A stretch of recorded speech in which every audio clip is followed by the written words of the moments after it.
Welcome to Ammachi's kitchen. இன்றைக்கி நம்ம பார்க்க போகிறது கேழ்வரகு புட்டு எப்படி செய்யறதுன்னு செஞ்சு கட்டுறோம். வாங்க பார்க்கலாம். இந்த கேழ்வரகு புட்டுங்க உடம்புக்கு ரொம்ப ஆரோக்கியமான, சுகருக்கெல்லாம் நல்லது. சின்ன குழந்தைங்க பெரியவங்களுக்கு எல்லாத்துக்குமே ஆரோக்கியத்தை கொடுக்கக்கூடிய ஒரு உணவு. இது ரொட்டி மாதிரி செய்யலாம், சப்பாத்தி மாதிரி பண்ணலாம், தோசை மாதிரி கரைச்சி ஊற்றலாம், என்ன வேணாலும் பண்ணலாம். இந்த கேழ்வரகு புட்டுங்கிறது ஆவியில் வேகிறதுனால ரொம்ப உடம்புக்கு நல்லது. அதோட தேங்காய் போட போகிறோம், ஏலக்காய் போட போகிறோம். தேவையான பொருட்களும் பார்த்துடலாம்.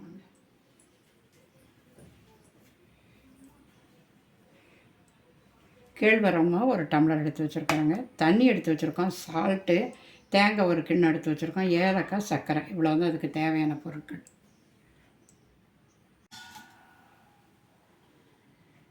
கேழ்வரகு மாவு ஒரு பெரிய டம்ளரில் எடுத்துருக்காங்க, இது போட்டுக்கலாம்.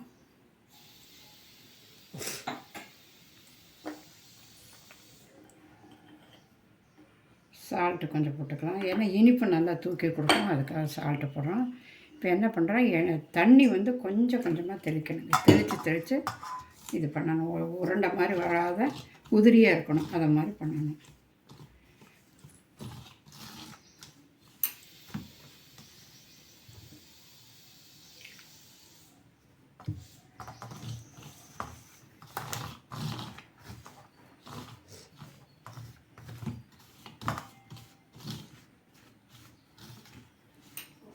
கொஞ்சம் கட்டி இல்லாமல் நிதானமாக பண்ணுங்கள், அவசரமே இல்லை, பொறுமையாக பண்ணலாம்.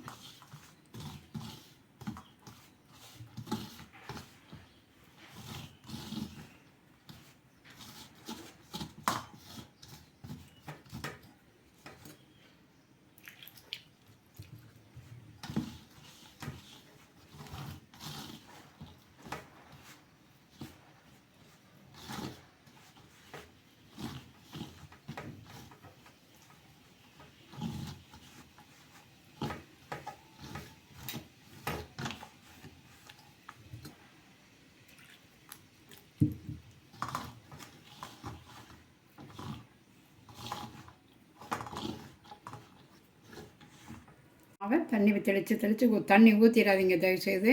தண்ணி தெளித்து மாவு சரியாக இருக்கான்னு பார்க்குறதுக்கு இப்படி பிடிச்சி பார்த்திங்கன்னா இந்த பாருங்கள், இப்படி உதிரணும். இப்படி இருந்தால் இந்த பாத்திரம் இட்லி தட்டில் வச்சு அவிச்சு இறக்க வேண்டியதுங்க.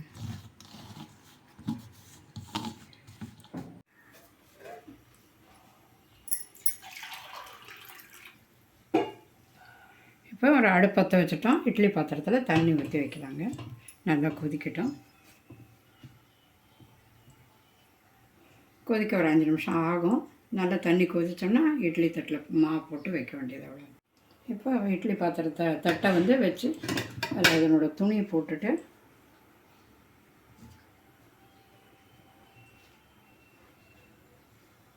இந்த மாவை அப்படியே தூவி உதிரியாக போடணும்.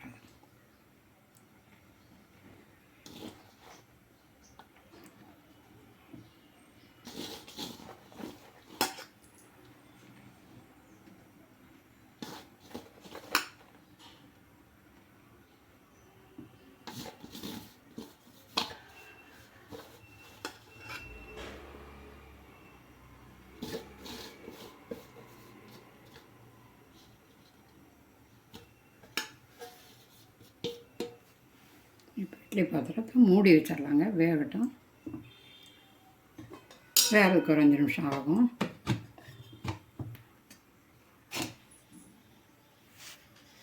போட்டு வெந்துட்டுருக்குதுங்க. நல்லா வெந்ததுக்கப்புறம் கம்மகமான வாசம் வரும், கேழ்வரகு வாசம். அந்த டயத்தில் அடுப்பு நிறுத்திட்டு அதை எடுத்து எப்படி கலக்கிறதுன்னு காட்டிட்டேன். 5 நிமிஷம் ஆகிடுச்சு பாருங்கள், சுற்றி ஆவி வருது, நல்ல மணம் வருது. இப்போ திறந்து பார்க்கலாம்.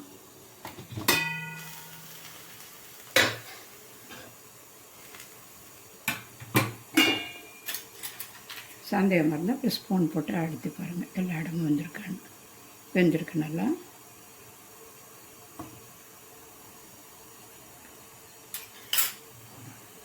இப்போ அடுப்பை நிறுத்திடலாம். இப்போ நல்லா வெந்துருச்சுங்க. இப்போ நம்ம அதை வேறு பாத்திரத்துக்கு மாற்றிடலாம்.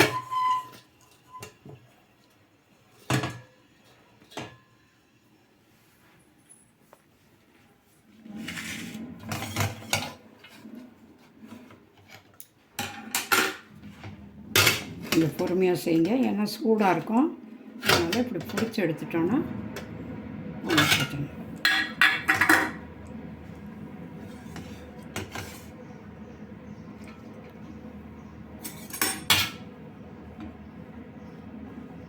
கையால் தொடாதீங்க, கையால் தொட்டால் சூடாக இருக்கும்.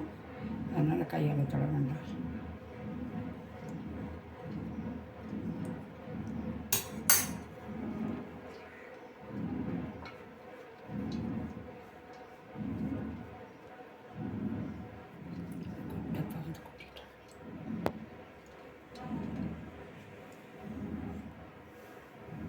கொஞ்சம் ஆற விட்டு அதுக்கப்புறம் தேங்காய் போடலாங்க. எவ்வளோ வேணுமோ அவ்வளோ போட்டுடலாம். ஒரு கிண்ணமே போடுறேன், ஏன்னா தேங்காய் பாலும் உடம்புக்கு நல்லது. அதனால் தேங்காய் ஒன்று போட்டோம்.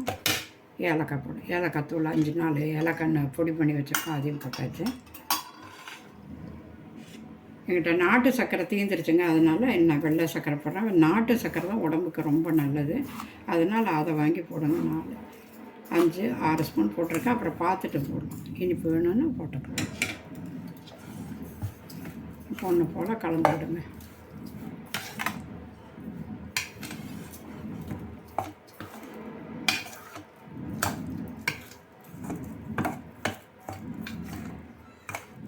கேழ்வரகு புட்டு ரெடி ஆகிடுச்சுங்க. இது ரொம்ப எளிய முறையில் சீக்கிரம் செய்யக்கூடிய ஒரு ரெசிபி, உடலுக்கு ஆரோக்கியத்தை கொடுக்கக்கூடியது. அதனால் எப்போ நினச்சாலும் உடனே மாவு இருந்தால் உடனே செஞ்சிடலாம். நிறைய வேணுங்கிறவங்க மாவை அரைச்சி வச்சுட்டு கூட சில இப்போ ரெடிமேடாக சீக்கிரம் கிடைக்கிது, வாங்கி செய்யலாம். செஞ்சு பாருங்கள் எப்படி இருக்குங்கிறத சாப்பிட்டு பார்த்துட்டு சப்ஸ்கிரைப் பண்ணுங்கள். நன்றி, வணக்கம்.